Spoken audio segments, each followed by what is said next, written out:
Little Boy Crying is one of the 20 poems on the CSEC English B prescribed list for poetry. It was written by Mervyn Morris and explores themes such as parenting, father-son relationship, and manipulation. Intrinsically, it gives us a 3-year-old's perspective of his father, who disciplined him for playing in the rain. Little Boy Crying by Mervyn Morris.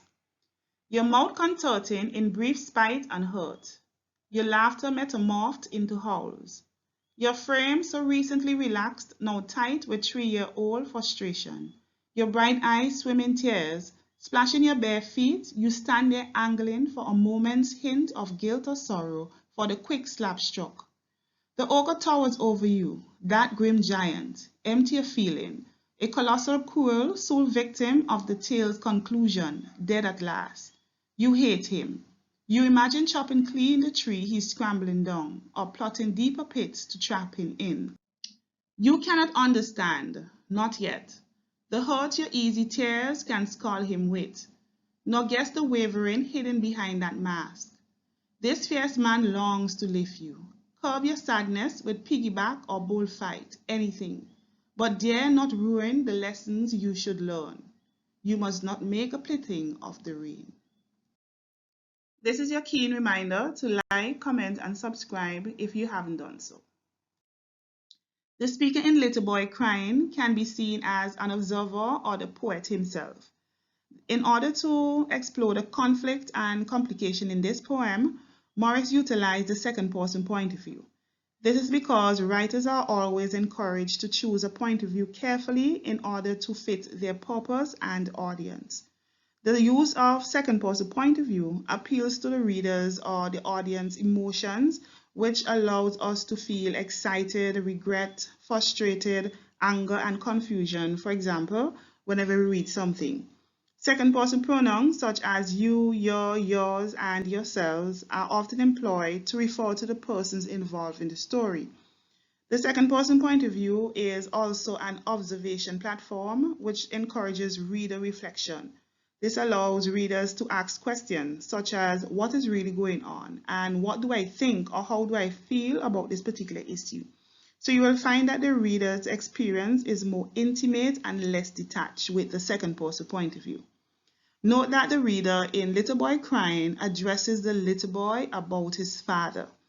Also, two perspectives are conveyed in the poem, although the second-person point of view is the driving vehicle that is used to unfold a conflict between the father and the little boy. Let's begin with stanza 1. So stanza 1 begins, your mouth contorting in brief spite and hurt. Notice that the first line of stanza 1 begins with an example of a second-person pronoun, which in this case is your. Okay, so your mouth contorting. Your mouth refers to the little boy's mouth. And notice that it's being described as contorting. Contorting, when something is contorting, it is twist or bent out of its original shape. All these are examples of visual imagery as well. And notice that it's contorting in brief spite and hurt, which suggests that it's happening for a very brief moment, which brings to mind a little child. When a child wants something, they just sometimes forcefully begin to cry so that they can get it. And as soon as you put it in their hands, the crying just stops. So basically, this is what's happening. Notice that it's done in brief spite. Brief there, a spite particularly means a desire to hurt, annoy, or offend someone. So notice that the little boy has a desire to annoy or even to offend someone. It tells me that this little boy surely isn't as innocent as he might display himself to be, according to stanza 2 when we get there. Okay, so notice that your mouth, or the little boy's mouth, is contorting, it's twisted out of shape. All these examples of visual imagery, right? And it's being done in brief spite to hurt the father or hurt the person who is in front of him. But later on, we'll get confirmation is basically the conflict involves the little boy and his father. Okay, the second line of stanza 1 says, but before I move on to the second line of stanza 1, we have an example of hyperbole in the form of the word contorting, right? When a hyperbole is used, it's just used to exaggerate. So in this case, it exaggerates the boy twisting face as he moves from being happy to extreme pain, which you will see in the other lines, okay? And also notice the use of assonance, right? You know that assonance is the repetition of vowel sounds in words that are close together in a sentence or a verse. verse, and they are usually used to alert reader of crucial words throughout the poem, and it helps to embed a set of words within the mind of the reader, okay, or of those persons who are hearing the poem. So in this case, the speaker wants to imprint or to make us focus on particular words through the use of assonance there in red, and we have the repetition of the vowel O there in line 1. So right away, we know that the speaker or even the poet, by using assonance, wants us to focus on the word contorting, or the manner in which the boy's mouth is actually twisting, right, in order to get his way from his father. Let's move to line 2 of stanza 1. So it begins again with the example of a second person pronoun, and right away we know that this, because the your is repeated there at the beginning, it's an example of anaphora. Okay, anaphora is a literary device in which a word or expression is repeated at the beginning of a number of sentences, clauses, or phrases. And this particular device allows writers to convey or emphasize or even reinforce an idea. Okay, so your laughter metamorphed into how. So right away we know, just like the word contorting in line 1, that the speaker wants us to focus on the manner in which the little boy's laughter actually changed, okay, where his emotions from happiness actually changed to howls, right? And of course we see there in your with another example of assonance as well, the O there, right, and even the A being close to in laughter, and even the O in metamorphed, and even in into, and also howls there in red. Anyhow, the persona or the speaker went on and says that your laughter metamorphed into howls. Metamorph there means to change in a difficult, or to change a different physical form. So notice that the little boy's body and even face, even laughter, seem to be going through these different changes. So right away, we see that the little boy's emotions, they are changing, right? Your, there's also, as we said, an example of second person point of view, is an example of anaphora, and of course, we see it being used as an assonance as well, okay? Where the vowel O is being repeated in words that the speaker or the poet wants us to pay attention to. So the speaker and the poet wants us to pay attention to the boy's laughter and how it has changed into howls. Howls are actually, when something howls, it actually makes a loud, mournful song, usually to express pain, sadness, or another strong emotion. And notice that emotion is actually howl, very strong, as if the persona or the speaker wants us to understand that the little boy is feeling pain at this moment. And notice those strong words such as metamorph there, right? As if he's changing into a different creature because he's hurt. Okay? Notice the use of these different visual imagery, right? Metamorph because it's an I think it's an example of visual imagery, and because we see that the boy's body and facial expression, they're actually changing from what it used to be to a new emotion or to a new expression.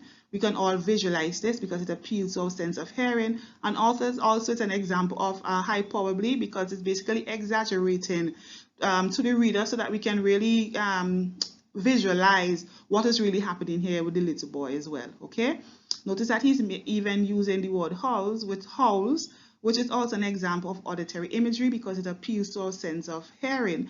And we know when we see words like howls, what comes to mind, like the song of a wolf or the song of a dog. Okay, also it's an example of contrast because what is being contrasted is the first and the second emotion of the little boy. One time he's laughing and another time he's howling as if he's in pain, right? And the contrast there, it basically tells us that the boy is free-spirited, and later on it can be contrasted with the father's authority or his parenting style as well. Okay, as we move along the poem. So we said that howls, there's an example of auditory imagery. We have example of assonance in it, and also we can use it as contrast in terms of emotions. And also we said that it's an exaggeration as well, because it's not as if he started making songs of an owl, but it's really to really emphasize, especially the fact that we have an assonance there, the O there that is in red. We know that assonance are used to really emphasize or underscore a particular word.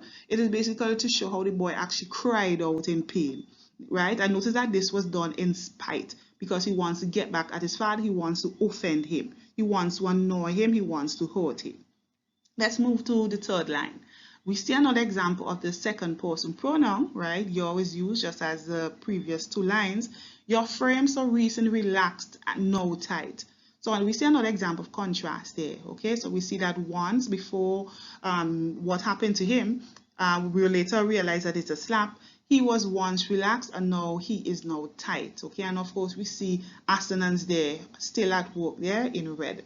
And also we can visualize the little boy being relaxed, and even when he became tight or uncomfortable eventually. Relax there is also an example of contrast. We can, contrast, just as we can contrast the way in which he was laughing before and the holes that he's making. Right away, we can contrast as well his happiness then, his relaxation, and how tight and uncomfortable he is now. Okay, and of course, those are examples of visual imagery as well. Okay, so the fourth line says that, let me just read from the third. Your frame so recently relaxed, now tight with 3-year-old frustration. Your bright eyes swim in tears, splashing your bare feet. Okay, so notice that with 3-year-old frustration, we learn that the little boy is just 3 years old. Okay, notice that we have assonance there in 3 and also in year. We say that assonance are often used, not only, but it's also often used to emphasize or to make the reader focus on particular words and meanings. So right away we know we are supposed to slow down because the speaker wants to draw to attention that the little boy is just 3 years old. Okay, and of course it's an example of visual imagery because we can imagine that he is still a toddler. Okay, and notice that his 3-year-old frustration, and we can visualize what a toddler looks like when they are frustrated, when they're crying and they're uncomfortable, they are not at ease. Okay, so with 3-year-old frustration, notice that your bright eyes swim in tears. There's another example of a second person pronoun, and notice that he once had bright eyes, right? Bright there, we know right away it's an example of visual imagery. It is also an example of contrast, right? And also notice that his eyes there, the bright eyes, it can be used as contrast, as I said earlier, is visual imagery. And of course we have examples of assonance there because we are supposed to pay attention to the way in which the little boy appeared before the slap and how he's looking now. So your bright eyes swim in tears. Swim in tears tells us that there are a lot of tears in his eyes. He's actually crying down the place because something has happened. He's really frustrated and he really wants his way. Notice that he started crying in brief spite because he really wants to have his way and he wants to hurt his father. So your bright eyes swim in tears, right? It's swim in tears because, as I said earlier, said before, the speaker really wants to convey the amount of tears or the amount of water or teardrops that's in the little boy's eyes. Notice that he's said to be splashing your bare feet. Splashing is an example of an onomatopoeia. We know that onomatopoeia are actually words that suggest their songs. And usually when we hear the word splashing, what comes to mind is water. Okay, splashing is basically to scatter liquid in the air or onto something. So they said that he actually splashed your bare feet. It's also an example of auditory imagery because it appeals to a sense of hearing as if we are hearing, just as when he actually dashed or places his feet in the water. And of course it's we can visualize him not wearing shoes as well. And notice that there's an example of assonance. Even though it's not highlighted in splash, it should be the A in splash, the A and the E in bear, and also feet. All of those are there deliberately because the speaker wants to bring to our attention these words, okay, about the little boy, basically what he's doing that led to his discipline. So we move on, and even before we move on, notice that swimming is also an example of hyperbole, right? It basically exaggerates the amount of tears in little boy's eyes. It's not that the eyes are actually swimming away, right? But the idea is that his eyes are filled with water, and it seems as though because they are dropping from his eyes onto his cheek and so on, it seems as though they're swimming, right? But it's basically there to emphasize, as I said earlier, the amount of water that's in the little boy's eyes as well, and the amount of tears he cried. So the second to last line says that you stand there angling for a moment's hint, right? Notice the use of the second person pronoun. We have you there, and notice that the little boys there stand angling for a moment's hint. Angling there means to plan or scheme to get or achieve something, right? It means to try to get something in an indirect or roundabout way. So notice that he stand there angling. He stand there angling, probably looking at his father in what we might call puppy eyes. to see if his father will give in or give him what he wanted. Okay, so you stand there angling in a moment's hint. A hint is actually a slight indication or suggestion or even a clue, right? He's angling as if he can get a clue from his father, a glimpse that, really my father loved me, or if he will just basically give in to what I want in that moment. And of course, him standing there is an example of visual imagery. All of the visual imagery in this particular stanza, it tells us about the boy's twisting mouth, the abruptness of the slap, the change in emotion, the bright eyes, the splashing bare feet, and even positioning for sympathy. This is what the little boy is doing in the second to last stanza when it says that he stands there angling for a moment's hint. And of course, the last line of stanza 1 says, of guilt or sorrow for a quick slap struck. So right away we find out about the conflict between the boy and his father. This is why he's crying. He got a slap, and the slap actually occurred very quickly. Notice that he was angling, before I even get to the last 3 words there, that he was angling to look, he was angling or position himself for sympathy from his father, to see if he could see any sign of guilt or sorrow for the quick slap he received. Okay, notice that it was even quick there. Tells us that it actually moved quickly and he wasn't even expecting it. Okay, and of course we know a slap is to hit something or someone forcibly and deliberately with one hand, and the word struck, when it tells us that it occurs suddenly, and it even has harmful or damaging effects as well. And of course we will see the damaging effects that this slap has on the little boy, or has on their father-son relationship, as we move on to the different parts of this poem. So I have, as usual, on my right, examples of poetic devices, and also there's an example of tactile imagery, which I didn't mention there. Tactile imagery is seen in the word slap and even struck, right? Because it appeals to our sense of touch, and it tells us about how forceful and how deliberate and damaging the slap is for the little boy. Okay, we can actually imagine the forceful hand or the palm of the father on the little boy's face, and it therefore evoking us some sense of sympathy for the little boy, because just imagine a parent just giving him a slap, right? But we will understand things a bit more as we move along in the poem. And of course I have some example there of diction. Okay, these are some of the words I have. If there are any other words that you want to use, feel free to add them as well.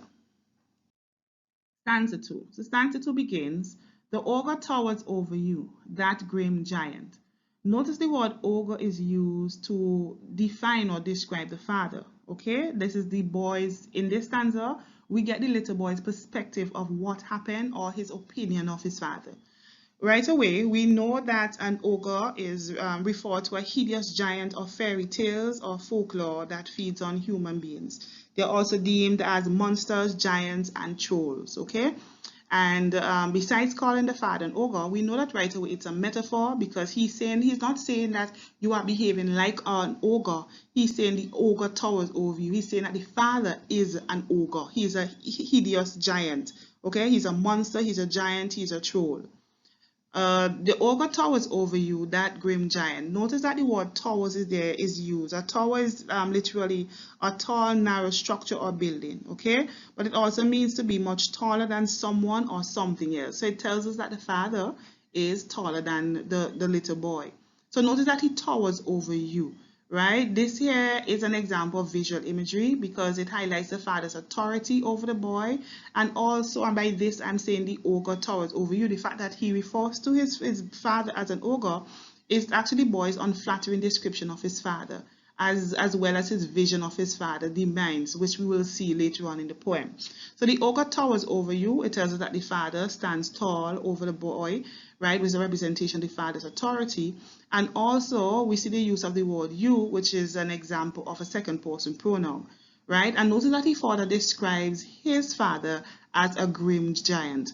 Notice the use of the alliteration by the repetition of the G at the beginning of grim and also giant. And usually when alliteration is used, it's usually there to emphasize something, some idea that the speaker or even the poet wants us to focus on, right? So right away we ask ourselves, why is it that little boy is calling his father grim and even giant? Grim there means very serious and gloomy. That's how he sees his father. Even savage, stern, fierce, cruel, or even harsh, okay? And also these are all examples of visual imagery, because we can visualize the an ogre, right? And also even a tower, being a tall building, and there right away we know that the father is taller than the son, and notice that he stands way over the little boy as well. And because we know that the word grim there means very serious, gloomy, or even savage, we get a picture that the father is this monster who is ready to eat or destroy or even kill his son. Okay? So that's line 1. So line 2 says that empty of feeling or colossal cruel. These are also examples of how the boy feels about his father. He said that he's empty of feeling, as if he's saying that you have no heart, you have no love, you have no sympathy at all, you cannot feel love in any way. Right? He said he even called his father a colossal cruel. And right away we see alliteration at work as well, because notice that the C at the beginning of colossal and the C at the beginning of cruel is are repeated, or the C is repeated. So therefore we should pay close attention to the meaning of these words. So colossal there means extremely large and great, and of course cruel means willfully causing pain or suffering to others or feeling no concern about it. So these are words which tell us that this is how the little boy feels about his father because of that quick slap he received in stanza 1. And of course the colossal, they are examples of visual imagery. And of course colossal cruel is an example of a metaphor as well, because he's not saying that the father is like a colossal cruel, right? It's not saying he's like an extremely large or great great structure, and indicates that his father is actually causing pain and suffering. He's not even using the word like, he's actually saying that the father is a colossal, cruel person, okay? And even went on to say, soon victim of the tale's conclusion, right? Notice that he's saying that later on, we'll realize that the father is really a victim of the tale's conclusion. The tale's conclusion is the story that the little boy is telling here. Even in stanza 2, we'll find out that really and truly, even the father himself can be seen as a victim as well, okay? Notice that he's saying the soon victim of the tale's conclusion, because basically he's going to conclude too that at the end of the day, this is how the story is going to end. He will be dead at last. Okay, imagine he's actually imagining his father to be dead at last just because he received a slap. One slap, and I think, you know, the only way I can get revenge is to really kill you, or to know that you have died or you are dead. Okay? And of course, that's an example of visual imagery. And now the 4th line continues, and it says that you hate him. You imagine chopping clean the tree, he's scrambling down. Notice these strong words there, right? And we see there the use of the second person pronoun, and also alliteration at play again in the age in hate, and the age in him as well. So right away we should pay attention to these very, very strong emotions. You hate him. Notice that even the speaker even said that you even imagine chopping clean the tree, he's scrambling down. Okay, and of course there shows that we have examples of assonance there at play, right? And also the second to last line, which says chopping clean the tree, he's scrambling down. This calls to mind that fairy tale Jack and the Beanstalk, right? Well, the giant we know came from the sky, and one of the ways, or the way in which the giant was killed, Jack had to cut the beanstalk. So because it was cut, the giant, while scrambling down, actually fell and died, right? Because of the distance, and he didn't have the beanstalk as a structure to climb down to come after Jack to kill him. So he's even imagining all of this.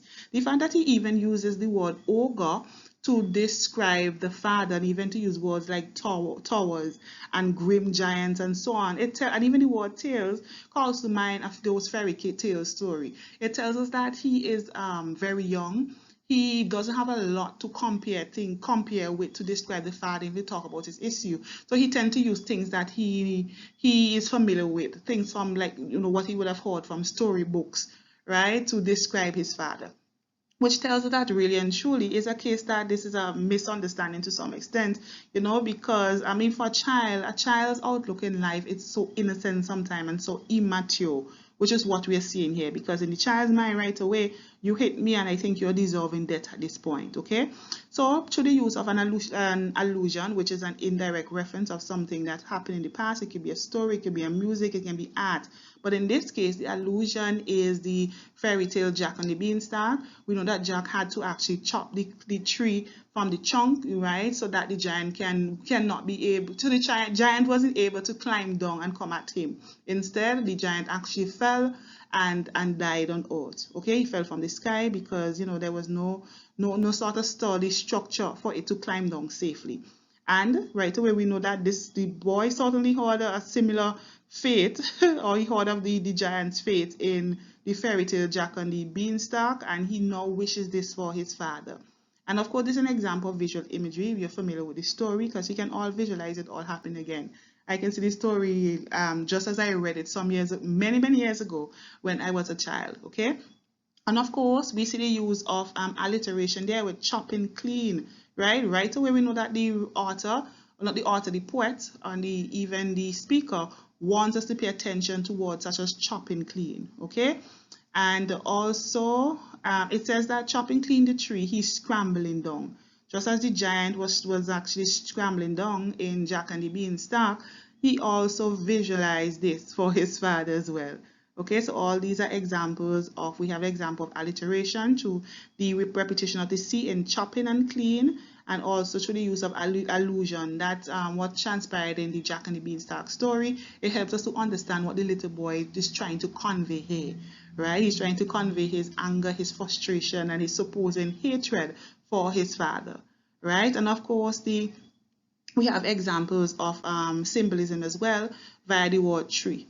Right? Remember, we learned in line 1 of stanza 2 that the ogre towers over you, which tells us about the father's height, and also therefore symbolizes the father's authority over the boy. Likewise, tree there is an example of symbolism, because it symbolizes the father's authority over the boy's recognition of that authority, as well as the boy's discomfort as well. Okay? Right. So, and we are now at the last line of stanza 2, which says, "Are plotting deeper pits to trap you in." Okay, so remember that, you know, Jack and the Beanstalk had to come up with different plans and plot different schemes to kill the giant, and the little boy in this poem is actually thinking about the same thing, right? Not that Jack actually dug pits, right, but at least he plotted in order to get rid of the giant. So the little boy is actually plotting deeper pits to trap him in, right? Basically, when you're plotting something, you are actually planning something secretly, especially something that's hostile or evil, right? So this is actually premeditated. And notice that it's an example also of alliteration, because the P there is alliterated or repeated in the P in plotting, and also the P in pits as well, right? So we know that the little boy is basically trying to get rid of his father, and the speaker basically wants us to get into the mindset of the little boy. Okay, it tells us that, well, in the stanza, that to him he's very hot, and he's actually remembering the things that he would have read to express his new opinion of his father, which is very unflattering, and he sees his father as a monster, somebody who is evil. All in all, he's now wishing for his father to die, right? And he's even having all these visions of the different ways it can happen. So right away, right now I'm just reminding you of the poetic devices there on my right, and of course the diction. Please always feel free to add any more words that you think are important to your understanding of the poem. Let's move on to stanza 3. So the first line of stanza 3, right away we see an example of the second person pronoun in the form of you. So you cannot understand. You there refers to the little boy. So the speaker is saying, you know, at the end of the day, you cannot understand, not yet.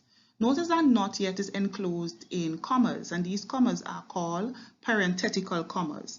So parenthetical commas, they explain, they clarify a sentence.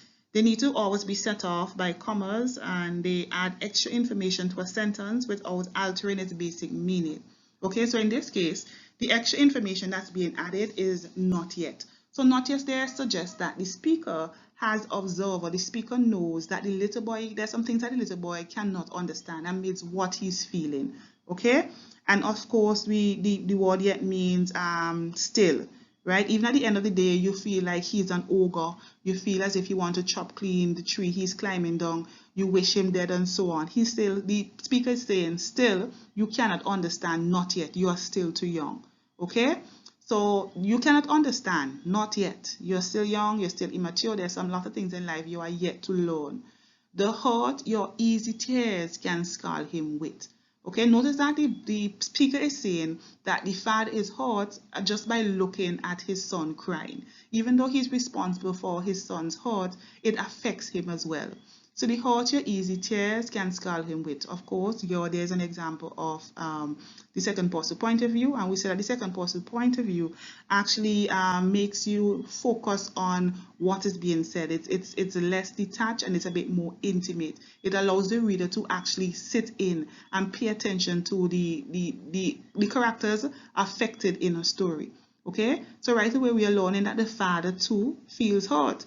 Even though he's the one responsible for his child's hurt, just by knowing that the child is hurt or even crying, it affects him as well. So the hurt your easy tears. Notice that the tears are easy, which suggests that he cried very, very easily. And of course, we learn in, was it stanza 1, where he's saying that he was actually crying in spite. And we know that the word spite means to annoy or even to hurt or even to offend someone, right? So he hurt your easy tears can scald him. These are all examples, easy tears. The examples of visual imagery, because we visualize the tears pouring down on the little boy's face. We also see examples of assonance, right? Because the speaker wants us to focus on the fact that these tears actually fell easily. And notice that word scald there, which is an example of tactile imagery because it appeals to a sense of touch. The word scald means to injure with very hot liquid or steam, meaning to burn or even to scorch. Right? This is a very, very strong verb there used to describe the way in which the father is feeling, which tells us that the father is really affected by his son's hurt. Okay? The third line of stanza 3 says, "Now guess the wavering behind that mask." Wavering there tells us that the father really and truly is he has moments where he's becoming weaker, or his opinion or his decision to discipline his son, it fluctuates, right? It seems as though he's regretting what he did. One time he feels as though he's regretting, another time he's not feeling that way. One time he seems as though he's even giving in to the son, because remember the son was even angling to see if he could find some measure of sorrow or even guilt in the father, right? But it tells us that in that third stanza, nor guess the wavering. He cannot even guess or even imagine that you are at so many points, at so many times, you almost give in. Right? But not guess the wavering hidden behind that mask. Hidden behind that mask is an example for metaphor, because it tells us that the speaker sees that the father is really wearing a mask, that really and truly he is not this ogre. He is not this extreme authoritative figure who is actually cruel, and seek to just slap his son up and down because, he figures he just feels like doing it. Right? He is actually affected by his actions as a father, even as an authority, a disciplinarian to begin with. And notice that the speaker observed that the father is even wearing a mask. Really and truly is a very soft, kind-hearted person who is really, putting up a front. He's wearing a mask. What you're seeing there as a child is basically not who your father really is. Right? And we even in the next lines of stanza 3, we are told that this fierce man is basically saying that the fierce man that you're seeing here, this person who seems as though he's this authoritarian, this disciplinarian, and he's quite stern and cruel and an ogre, right? This fierce man, as you call him, he actually longs to lift you up.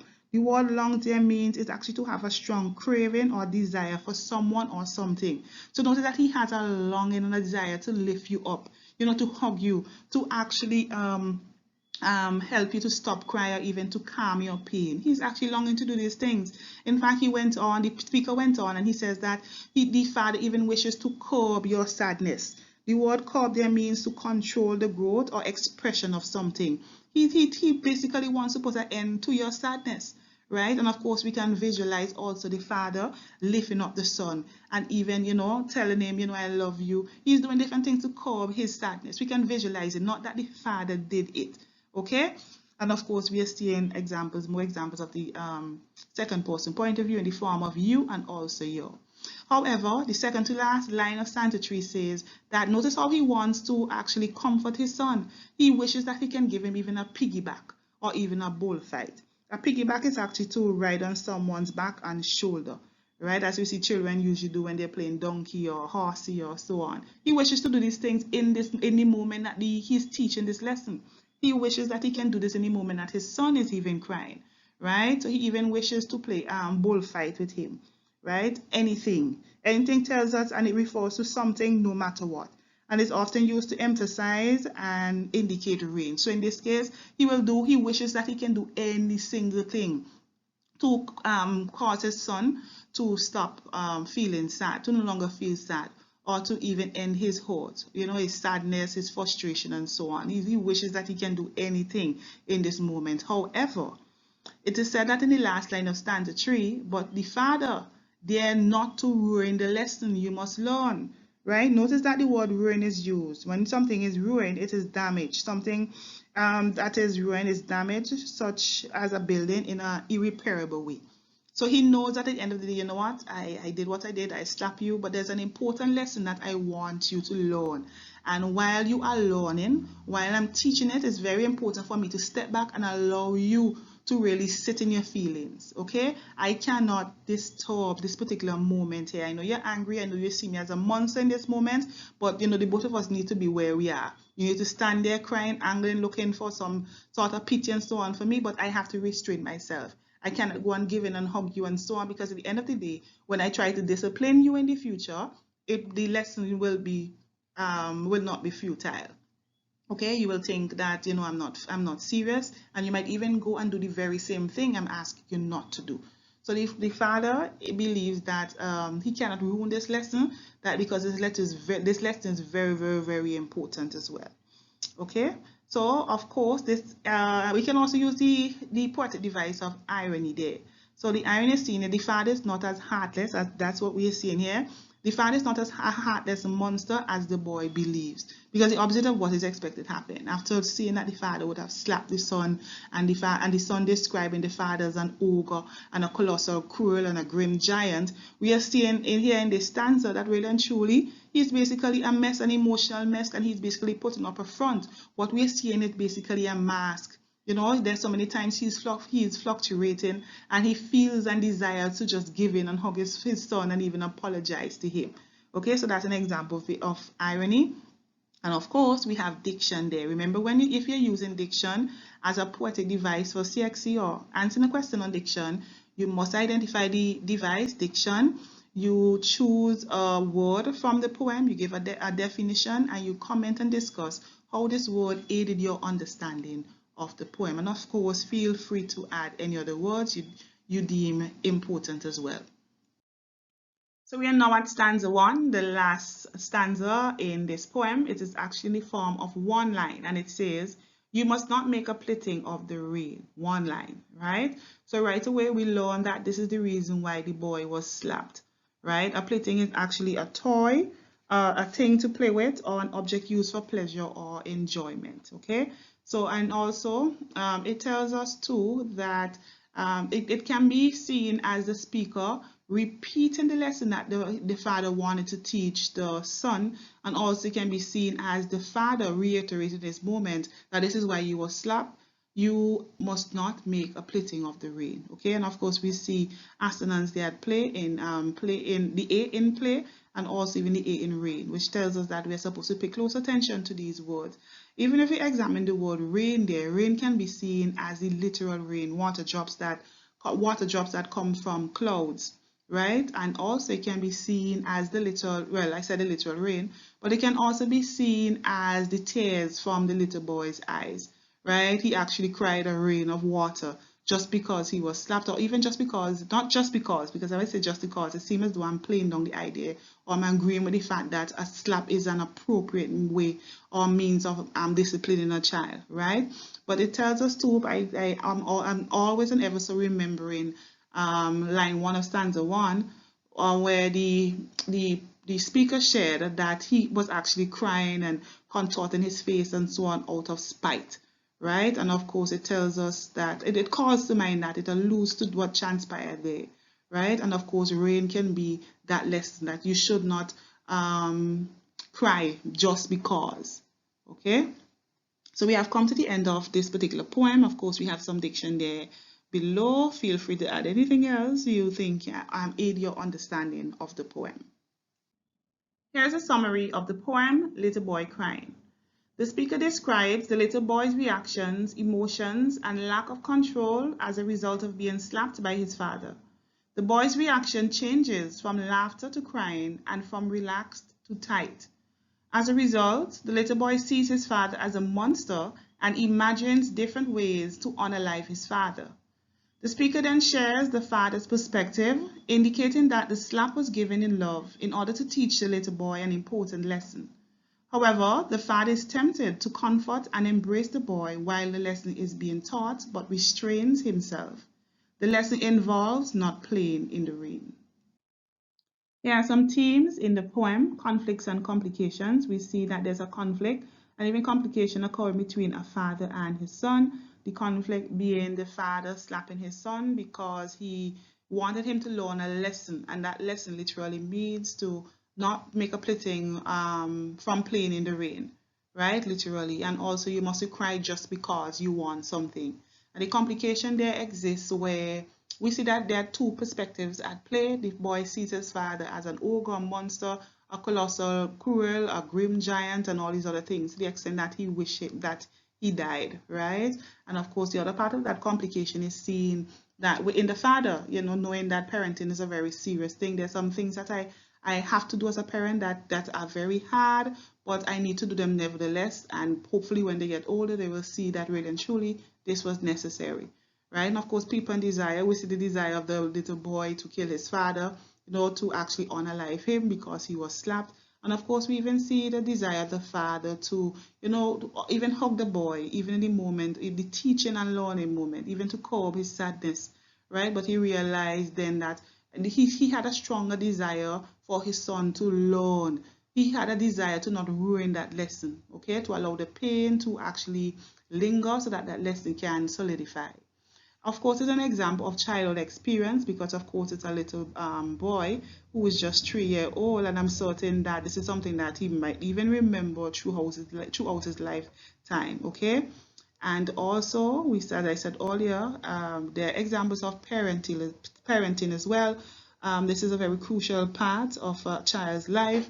The different lessons that you have from time to time, you have to teach them in order for them to get through this world very safely, to learn different values and so on, right? And of course, that's what the father did. For him, he saw that his son kept doing something that he constantly talked to him about, and that is playing in the rain, because as a father, he can see that really and truly, perhaps the child is asthmatic, perhaps he will get sick, anything can happen by just playing in the rain, even being struck from lightning. He needed to teach that lesson. And of course, there's an example, father-child relationship, right? In this case, a parent-child, relationship, right? There's a parent, there's a child, and of course, the decisions by the both of them, or whatever transpired between the both of them, the father disciplining the child, it basically affect the relationship in one way or the other. And we see that through the child's opinion of his father after being slapped.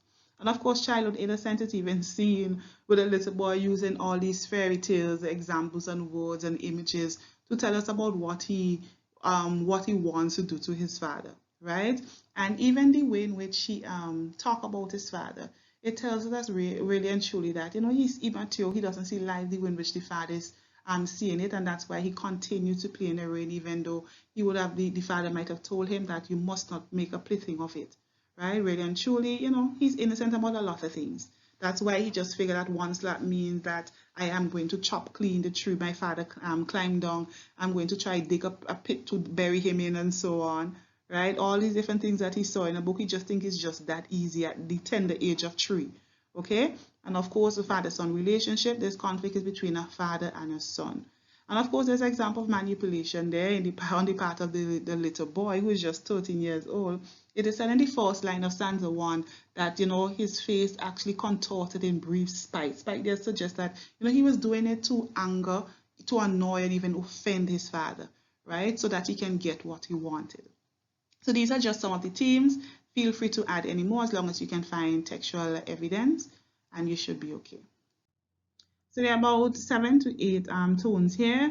The examples of resentment there on the part of the child. We see that he had some displeasure, even bitterness towards his father as a result of being slapped, to the extent that he's plotting to kill him, right? And of course, there's examples of sadness there, even on the part of the father, where he wished that, he can want to lift him up and give him piggybacks and play bullfight and anything to just curb his sadness, right? The father himself, the speaker even shared that the very slap that he gave his son hurt him as well, to the extent that, you know, he feels as if he has been scorched or even burned as well, okay? And also, we see sadness on the part of the child because we see that his continence actually changed.